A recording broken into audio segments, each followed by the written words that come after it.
जवन परसों दर दिया अभी तल छापिला हर दिया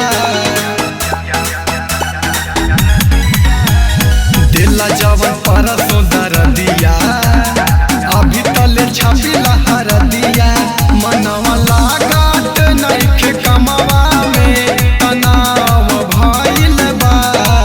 हमरा ओही रे जगही या पे घाव भइल बा हमरा ओही रे जगही या पे घाव भइल बा।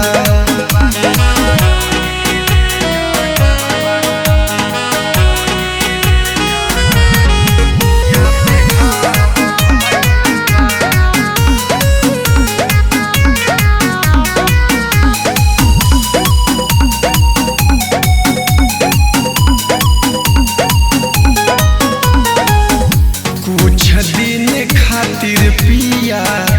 बाहरे ही सूती आफत में जान बाटे मजा जानी लूटी कुछ दिन खातिर पिया बाहरे ही सूती आफत में जान बाटे मजा जानी लूटी दर्द रुके वाला नइखे ठहराव भइल बा हमरा ओही रे जगही या पे घाव भइल बा हमरा ओही रे जगही या पे घाव भइल बा।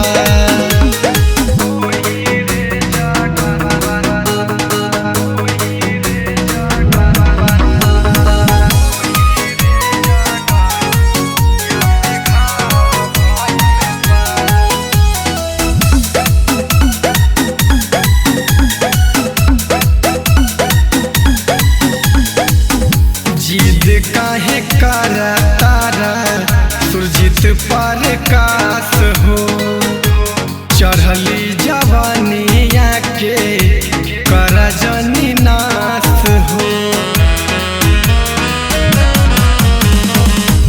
जिद काहे करा तारा सुरजित